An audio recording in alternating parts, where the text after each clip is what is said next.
Hey everyone, Simon here with Top Tennis Training, and in this video we're going to compare the different stances on the forehand side. So we're going to cover the open, the neutral and the closed stance. We're going to go over the benefits of each stance and when to use each one. Now the first stance we're going to cover is the open stance. So when you're rallying against somebody who's down there, the open stance would look like so.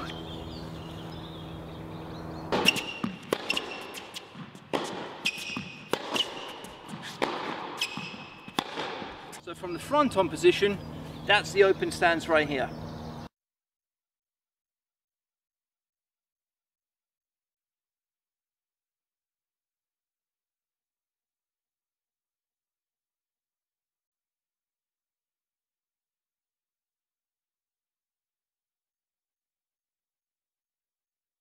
Before we get any deeper into this lesson, if you're serious about improving all areas of your game, then make sure you have subscribed to the channel and you turn on the notification bell.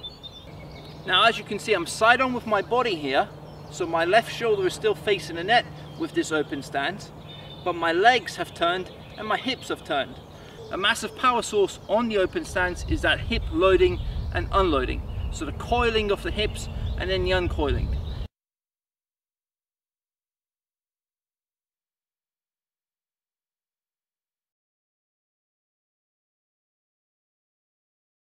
If I stay front on when I'm doing the open stance, so if I just do this, I won't have much power. All the power will be coming from just the arm and the swing itself. Once I turn the hips, now I can hip load, and from here I can unload while I'm making contact. Now the open stance, as you can see, it's the outside leg stepping out almost like a lunge. So if I was going to do a lunge in the gym, I might have a weight behind my back and I go into that lunge position. Into a semi-lunge on that right leg, and as you can see from here, I'm now ready to either drive upwards if I want to produce more spin, or I can drive forwards if I'm going for more of a flat shot.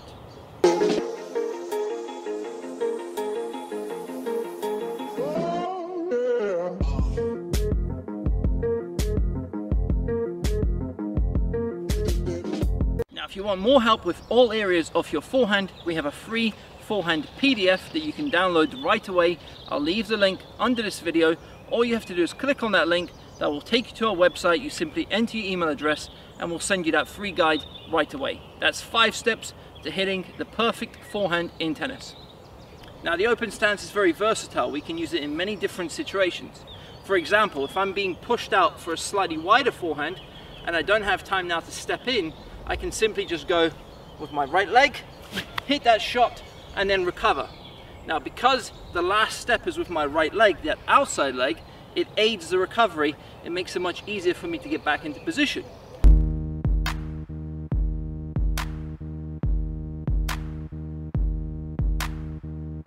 When you're on the run, maybe not on the full stretch, but being pushed out for a wider ball, the open stance is perfect. Now I can also use the open stance when I'm dealing with a high ball. Because of the amount of ground force I can produce off this outside leg, now I can really drive upwards into that shot and handle those balls around shoulder or even head level.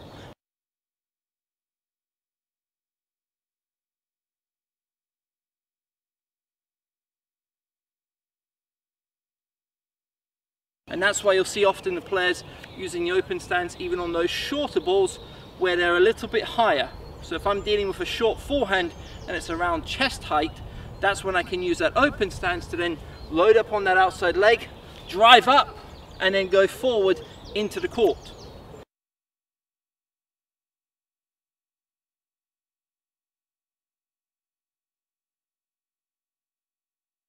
So I can use it on the move, I can use it on dealing with high balls, and I can use it to attack shorter balls when the ball is slightly higher.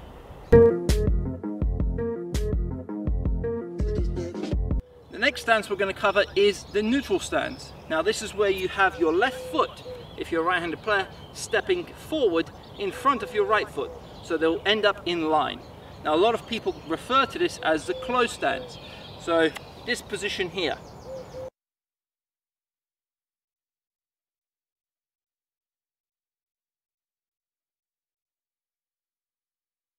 As you can see, my body weight starts on the back leg in that neutral stance, and from here I now have the ability to step forward and transfer the body weight from the back leg to the front leg and then finally into the ball. And this is why the neutral stance is one of the best ways to hit with more power and to really get that body weight behind that shot.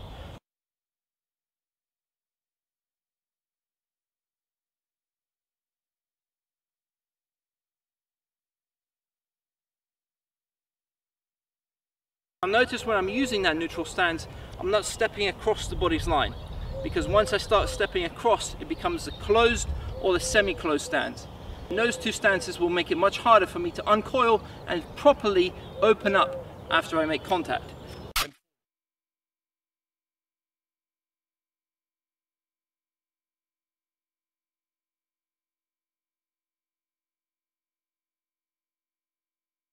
So with that neutral stance, imagine you're on a surfboard. You've got both legs in alignment and you're really sitting down in a chair. Imagine behind me now there's a chair and I'm squatting down on that chair. From this position now, I can really use that ground force, but to go into the shot. And this is one of the major benefits of using that neutral stance. So when exactly should we be using it? If you have a ball that's around mid-court and you can really step inside and take that ball on the rise, this would be the perfect chance to use that neutral stance. So I have a bit more time, now I can step in and I can then transfer the body weight into that shot.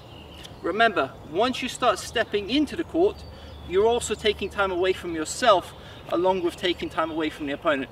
Using the neutral stance does require more time. I can also use this when I'm coming up to a shorter ball.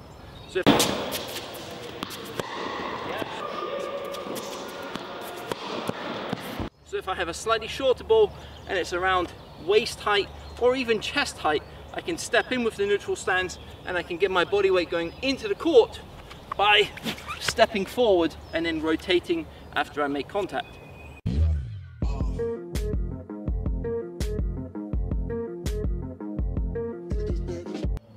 So we have the open stance, this position here, neutral stance, I'm now in that position, and finally we're going to talk about the closed stance.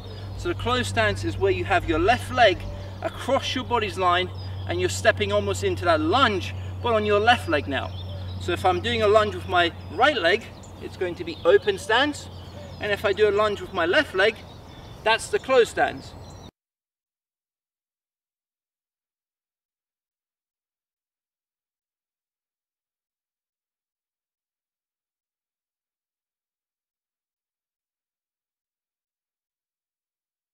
So this is the closed stance where I'm fully locked off from the court.